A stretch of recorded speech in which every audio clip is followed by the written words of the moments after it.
Baik, kita mulai perkuliahan untuk hari ini. Nah, materi telah saya unggah di Google Classroom ya, silakan di-download. Nanti akan saya lengkapi dengan tautan YouTube untuk penjelasan materi hari ini. Jadi hari ini kita belajar kembali tentang tanah.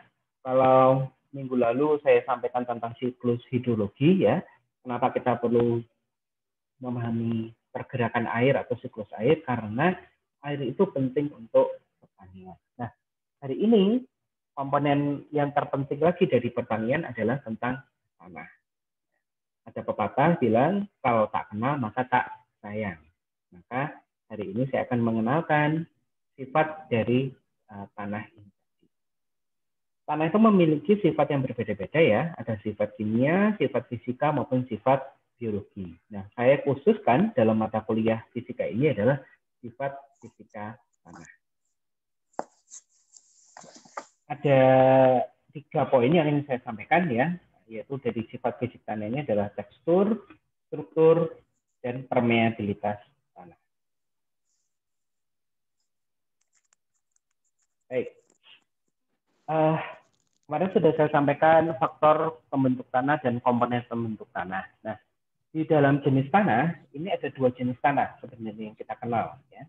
Yang pertama adalah tanah-tanah organik, yaitu tanah dengan kandungan bahan organik lebih dari 20%. Dan yang kedua adalah tanah anorganik, yang dijadikan dengan kandungan bahan organik kurang dari 20%. Ya. Nah, tanah-tanah pertanian, jadi tanah-tanah yang diusahakan untuk kegiatan pertanian, pada umumnya bahan organiknya itu hanya kurang dari 5%.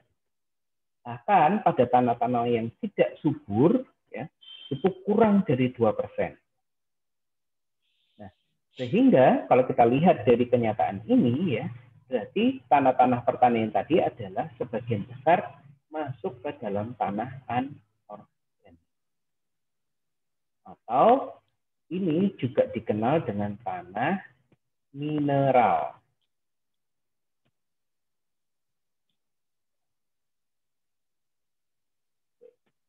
Jadi tanah anorganik ini adalah nama lainnya tanah mineral. Nah, di dalam memahami sifat fisik tanah, ya, kita jika melihat tanah, hal pertama yang kita lihat ya, itu pasti warnanya. Warna tanah kan berbeda-beda, gitu ya. Nah, kedua dari setelah warna kita melihat itu bentuk tanahnya. Ada tanah yang berbentuk pasir, ya, seperti tanah pasir, gitu. Ada juga tanah-tanah yang berbentuk bongkahan-bongkahan. Nah, di dalam sifat fisik tanah kita mempelajari ini adalah padatan, ya, jadi bentuk padat dari tanah tadi. Yang dibahas itu hanya yang memiliki diameter kurang dari 2 mm. Ya. Berdasarkan bentuk dan sifat, ya, itu ada 2 macam. Ya. Yang pertama itu adalah tanah-tanah yang berbentuk butir, ya, berbentuk butir. Ini kita kenal dengan pasir dan debu. Yang kedua, kita melihat ada yang berbentuk lempengan. Nah, ini yang kita kenal dengan liat. Sebenarnya ada bentuk ketiga, yaitu yang tidak berbentuk, namun ini tidak bisa kita amati secara langsung, yang nomor 3 ini ya. Sehingga kita berfokusnya pada sifat tanah ini adalah pada yang 2 ini, yaitu berbentuk butir, pasir dan debu, dan berbentuk lempeng, yaitu liat. Sehingga kita mengenal tanah, ya, bentuk padatan tanah itu adalah terdiri dari 3 ini, yaitu pasir, debu, dan liat. Ini adalah bentuk padatan dari tanah. Nah, kalau kita melihat antara pasir, debu, dan liat, ini adalah perbandingan ukuran besarnya partikel pasir, debu, dan liat. Pasir itu yang paling besar diameternya, yang sebelah kiri, kalau kita lihat ya, atau yang kanan. Setelah pasir atau sand, ya, ini adalah pasir. Yang kedua adalah debu. Debu atau bahasa Inggrisnya adalah silt. Debu ukurannya lebih kecil daripada pasir. Namun debu lebih besar daripada yang ketiga adalah liat atau clay. Jadi lihat ya di sini ukurannya itu liat yang paling kecil, kemudian debu, kemudian pasir yang paling besar. Nah, ketiga bentuk padatan tanah ini, pasir, debu, dan liat, ini akan membentuk satu sifat yang namanya adalah tekstur. Jadi pasir, debu, dan liat yang ada di dalam tanah itu akan menentukan tekstur tanah. Nah, ini ilustrasinya ya. Coba fokus ke gambar yang sebelah kanan ya, gambar ini. Ya. Kalau tanah itu banyak pasirnya, berarti banyak butiran-butiran besarnya banyak sekali. Kalau saudara masih ingat dalam faktor pembentukan atau komponen pembentukan tanah, ya, karena ada padatan dan padatan-padatan ini di antara padatannya ada ruang pori. Nah, sementara yang sebelah kanan di sini yang clay atau yang liat, ini partikelnya bentuknya kecil-kecil sekali. Karena tadi kita lihat ukurannya liat itu yang paling kecil. Nah, saya mau membuat analogi sederhana dulu. Saudara-saudara tahu lap Canibo atau tidak?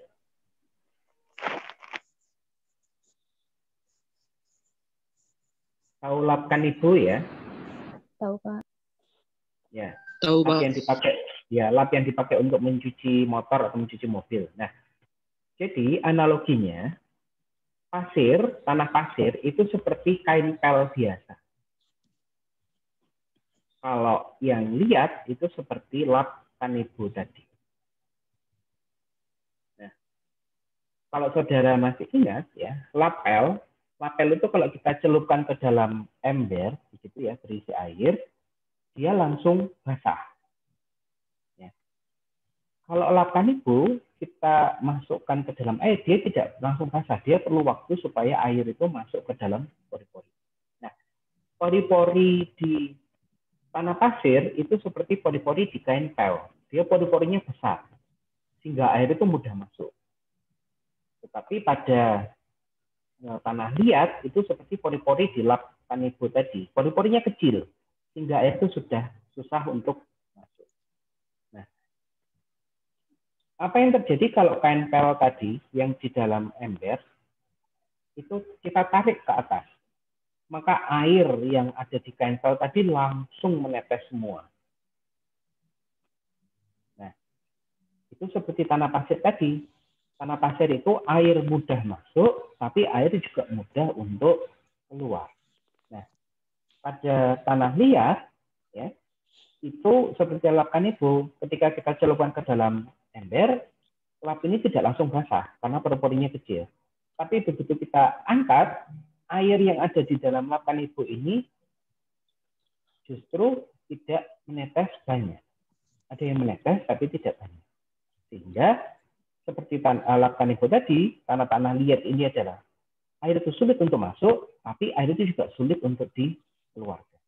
Nah, kalau kita peras tadi, lap kain pel tadi dan lap Canibo ini kita peras, airnya itu akan lebih banyak pada tanah-tanah yang liat atau yang lap Canibo tadi dibandingkan yang lap pel tadi. Nah, inilah mengapa mungkin saudara sudah pernah menyaksikan fenomena di lapangan. Kalau tanah-tanah yang pasir itu tanamannya mudah kekeringan dibandingkan tanah-tanah yang bukan pasir. Karena ini penjelasannya di sini tadi. Karena pada tanah pasir, pori-porinya besar, itu mudah kehilangan air. Sementara pada tanah yang bukan pasir, ya, sampai tanah liat, itu pori-porinya kecil, susah kehilangan. Oke, sampai sini dulu. Cukup jelas? Bisa diikuti? Bisa, Pak. Baik. Saya lanjutkan ya. Ya. Terima kasih. Saya Mas, lanjutkan. Pak. Mau Baik. bertanya, Pak. Oh iya, silakan. Yang mau Mau bertanya, bertanya, Pak. silakan. Ya. Yang dari Ya. awal ini, Pak. Hmm. Yang tanah organik dan tanah anorganik. Iya, Dan ya. tanah pertanian pada umumnya. Itu Ya. manakah yang paling efektif dalam menahan air, Pak?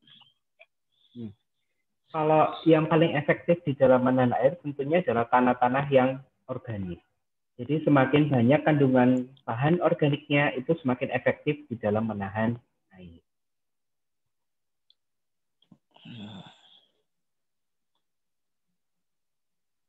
Ya, bagaimana jawabannya? Sudah jelas? Sudah, Pak. Makasih, Pak. Oke, sama-sama. Saya lanjutkan ya. Baik. Nah, di dalam tadi sudah saya sampaikan ya, di dalam bentuk partikel tanah tadi ada pasir, debu, dan liat ya. Dan proporsi atau persentase penyusun pasir, debu, liat itu kita kenal dengan sifatnya adalah tekstur tanah. Tekstur itu apa? Tekstur kalau misalnya saudara mendengar kata-kata tekstur itu biasanya teringat apa? Ada tekstur kain kasar sama kain halus. Sifat fisik, Pak. Ya, sifat fisik. Enggak. Bentuk ya. Mungkin saya menggambarnya seperti kain saja. Ada kain katun sama kain sutra. Ya. Ada kain katun sama kain sutra. Itu rasanya kan beda. Teksturnya kita bilang berbeda. Maaf, suara saya masih terdengar jelas. Ya, Pak.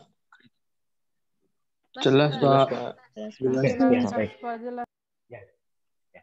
Jadi tekstur itu yang kita rasakan itu adalah proporsi halus, kasar. Kalau di tanah ya, itu halus, kasar, licin atau lengket. Ya. Jadi di sifat tanah, fisiknya ya, Pak. Betul, sifat fisiknya. Jadi kita kalau melihat mengatakan tekstur itu kita merasa tanah itu apakah kasar, ya, apakah dia licin, atau dia lengket.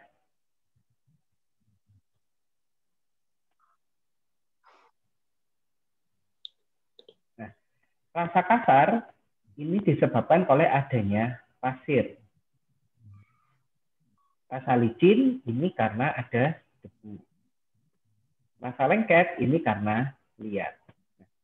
Coba kalau misalkan saudara masih ingat kalau hujan-hujan gitu ya, hujan-hujan kemudian saudara tidak pakai sandal, jalan di atas tanah. Kalau tanahnya licin, pasti saudara akan terpeleset dan jatuh. Jadi tanah tersebut banyak debunya. Kalau saudara jalan-jalan ketika hujan kemudian jalan di atas tanah, tanahnya terasa kasar, itu berarti banyak pasirnya. Tapi kalau saudara jalan di atas tanah ketika hujan, saudara langsung kakinya itu masuk ke dalam tanah dan lengket semuanya, ya. Ketika mau keluar dari tanah itu susah, berarti itu tanahnya banyak liat. Nah, ini adalah yang dicirikan karena ukuran partikelnya tadi. Pasir tadi ukuran partikelnya besar-besar, jadi terasa kasar. Debu itu lebih kecil daripada pasir, ya, sehingga tidak terasa kasar, justru terasa licin. Dan yang terakhir, liat itu rasanya lengket sekali, sehingga menempel di tangan maupun di kaki kita. Nah, ketiga proporsi atau persentase pasir, debu, dan liat ini dinamakan tekstur tanah. Nah, di dalam menentukan tekstur tanah, ini kita ada beberapa metode, ya. Saya memberikan metode yang paling sederhana saja, yaitu dengan metode feeling. Namanya feeling. Feeling itu perasaan.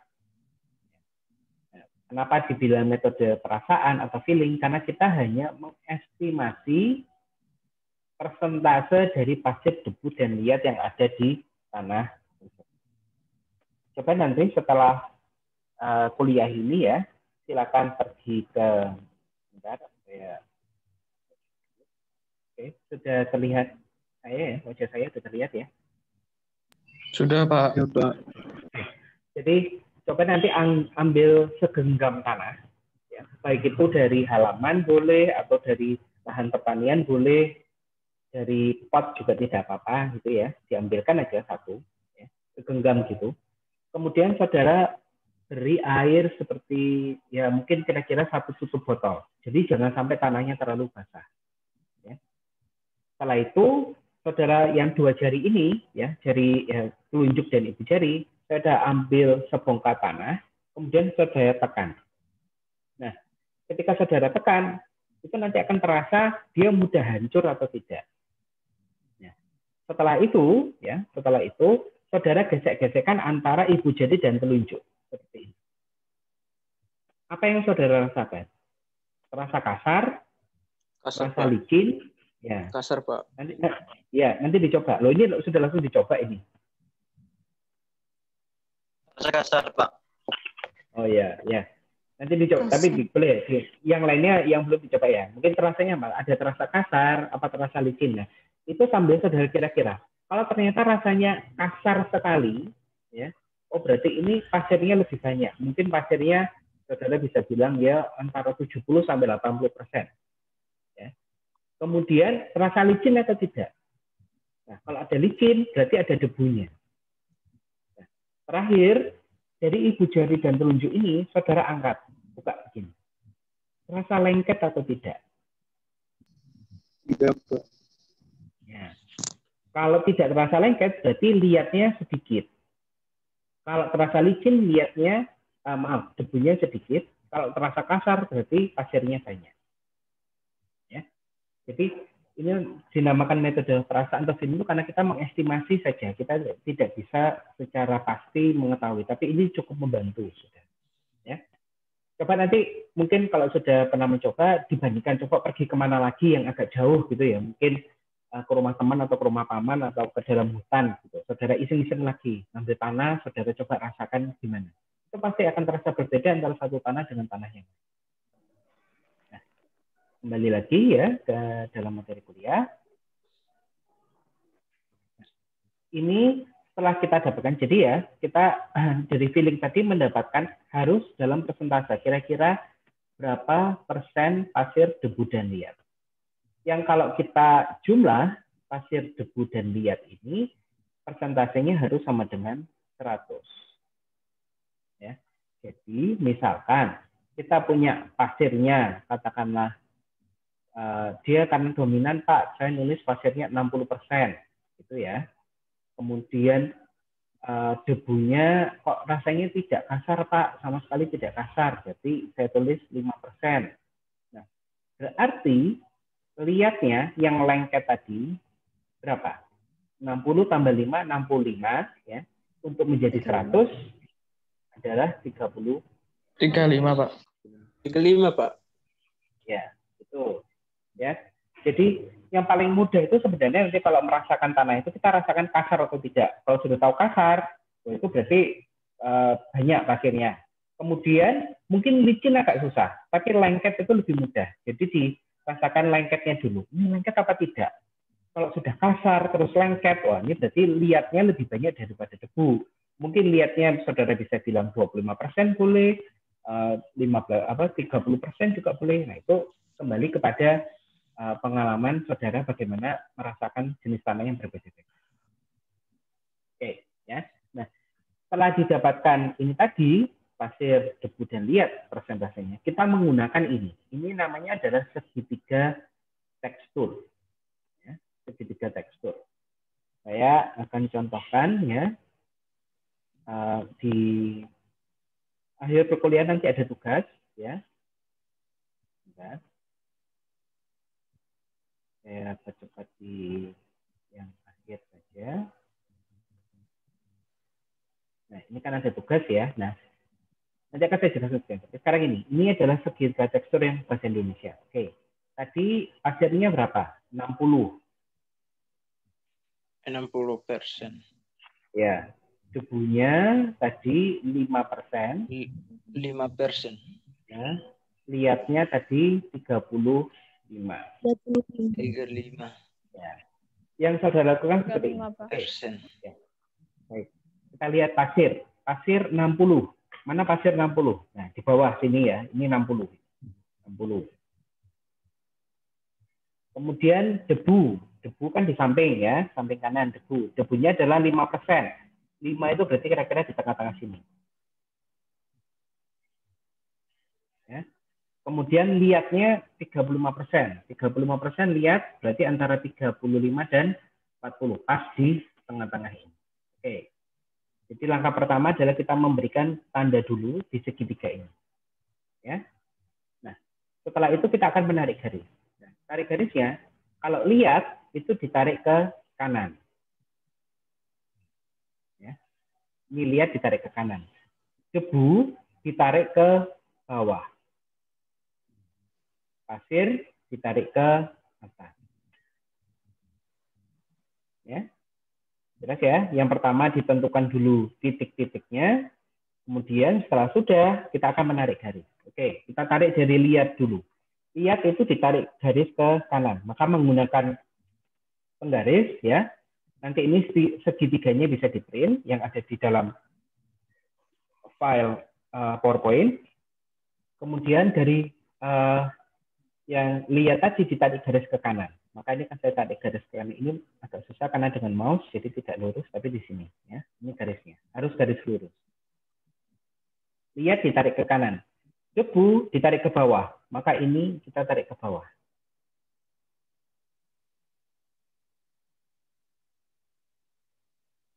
Terakhir, pasir kita tarik ke atas.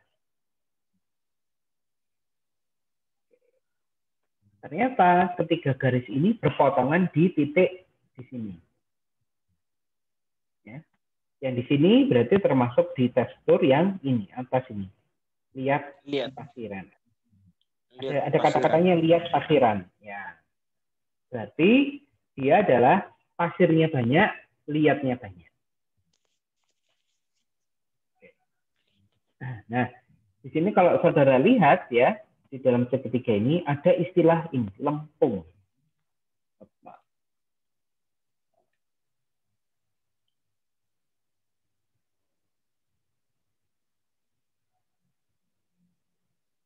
Oke, ada istilah ini ya, lempung. Nah, lempung itu apa? Nah, lempung itu adalah tanah ya, di mana persentase debu dan liatnya itu hampir seimbang. Jadi kalau debu sama liatnya itu hampir seimbang, pasti nanti dia di kisaran teksturnya itu lempung. Jadi kalau misalkan saudara nanti merasakan ketemu tanah yang, loh Pak ini rasanya licin iya, tapi lengket juga iya. Nah itu berarti persentase debu dan liatnya hampir sama. Itu yang di tanah-tanah lempung. Makanya dia berada di tengah di sini. Lempung liat, lempung berdebu, lempung berpasir, lempung liat debuan. Oke. Sampai sini cukup jelas ya? Jelas Pak. Pak. Ya, saya kembali lagi ya. Jadi tadi sudah saya sampaikan ya beberapa tekstur tadi juga sudah saya sampaikan. Jadi ini adalah jenis-jenisnya saja ya.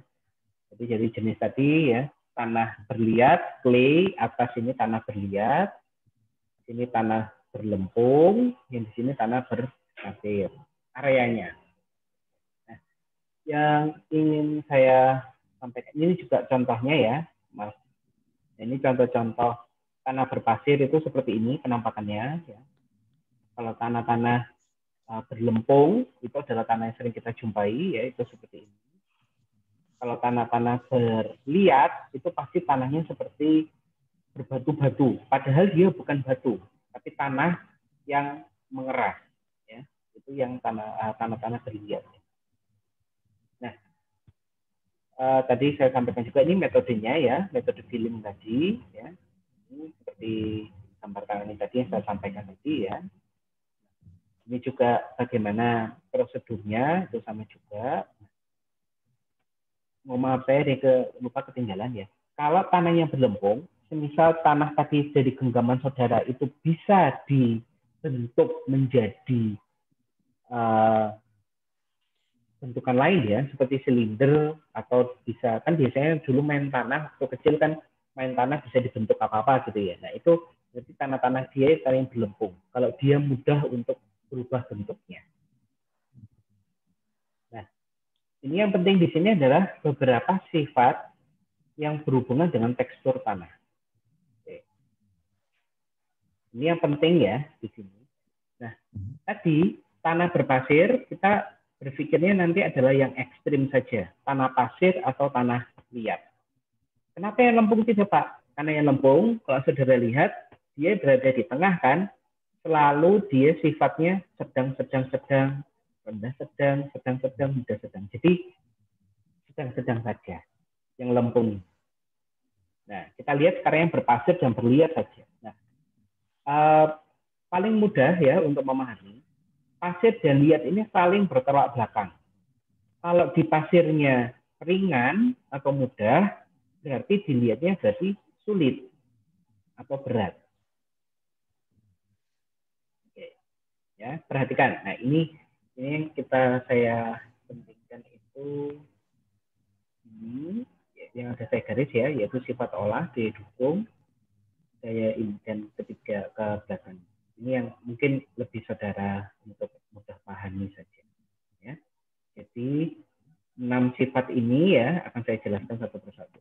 Baik, yang pertama sifat olah. Saudara kalau mencangkul di tanah berpasir akan lebih mudah daripada tanah berliat. Ya. Artinya tanah tersebut mudah diolah. Demikian juga dengan daya dukung tanahnya. Kalau tanah berpasir itu pasti terasa lebih berat daripada tanah berliat. Ya, sehingga dia tinggi, kalau berliat rendah. Berikutnya, tadi sudah saya analogikan dengan kain pel dan kain kanebo tadi, ya. Menyimpan airnya, tanah berpasir tadi seperti kain pel berarti sedikit. Nah, kebalikannya, tanah berliat menyimpan airnya banyak. Daya hantar airnya seperti kain pel tadi, kalau ditarik ke atas maka dia mudah kehilangan air, ya. Jadi dia tanah-tanah berpasir cepat kehilangan air. Sementara tanah berliat itu lambat atau susah kehilangan air. Ya. Mohon maaf, ini saya salah, ini bukan rendah, tapi ini tinggi. Ya. Yang berikutnya adalah daya simpan hara atau kemampuan menahan unsur hara. Di tanah pasir itu seringkali tanaman tidak dapat tumbuh dengan baik. Kenapa? Karena unsur haranya rendah. Kesuburan tanah pasir itu rendah. Tanah berliat, kebalikannya tanah berpasir, daya simpan haranya itu tinggi. Dan yang terakhir, ya, akar tanaman itu mudah untuk tumbuh di tanah berpasir, tapi kalau di tanah berliat, ya, karena tadi tanah liat itu kalau pada saat kering, dia itu bisa lebih keras daripada batu. Sehingga akar tanaman itu susah untuk menembus tanah. Jadi sekali lagi supaya mudah memahaminya, ya, diingat saja yang pasir saja, liat itu pasti kebalikannya dari pasir. Ya. Baik, ini tadi juga saya sampaikan ya, permeabilitas itu adalah daya hantar tadi, ya. Jadi pada tanah-tanah berpasir permeabilitasnya itu tinggi kalau tanah pasir. Kalau tanah liat permeabilitasnya itu rendah atau daya hantar airnya rendah. Oke. Ini saya jelaskan tugasnya dulu sekarang ya. Nah, sekarang saudara punya 3 jenis tanah ini. Tanah nomor 1 15% liat, 25% debu, 60% pasir. Tanah 2 25% liat, 35% debu, 40% pasir. Dan tanah ketiga 20% liat, 50% debu, 30 pasir. Nah, yang pertama tugasnya adalah tentukan tekstur tanah dengan segitiga tekstur. Ya. Jadi tugasnya nanti masing-masing tanah ini segitiganya sendiri-sendiri. Jadi nanti harus di print 3 kali ya. Jadi masing-masing sendiri-sendiri. Setelah itu saudara lakukan seperti proses yang saya telah ajarkan tadi, ya, menentukan teksturnya dari tanah 1, 2, dan 3. Kemudian menjawab pertanyaan ini, mana yang paling kuat menahan air di antara ketiga tanah? Oke, tugas saya berikan mulai hari ini ya, dikumpulkan nanti berarti minggu depan paling lambat ya pokoknya sebelum UAS lah, sebelum UAS ya. Nanti dikumpulkannya sebelum UAS. Permisi, Pak. Ya. Berarti itu soalnya jadi 3 begitu, Pak? Ya, ada 3 sendiri-sendiri ya. Kemudian 4 sebenarnya. Jadi 3 ini sendiri-sendiri sama pertanyaan terakhir ini. Tanah mana di antara 1, 2, 3 yang paling kuat di dalam menahan air? Ya. Mohon maaf Pak, mau tanya. Ya, silakan. Maksud dari menahan air nih gimana sih Pak? Nah, ini tadi kan sudah ada di sini. Di tabel ini. Nah, ini loh. Menyimpan air. Nah. Oh, baik Pak, baik Pak. Ya, jelas ya? Sudah Pak. Oke, terima kasih. Baik, jadi itu adalah materi untuk hari ini ya. Silakan tugasnya dikerjakan. Jadi kumpulkan adalah nanti sebelum ujian akhir semester.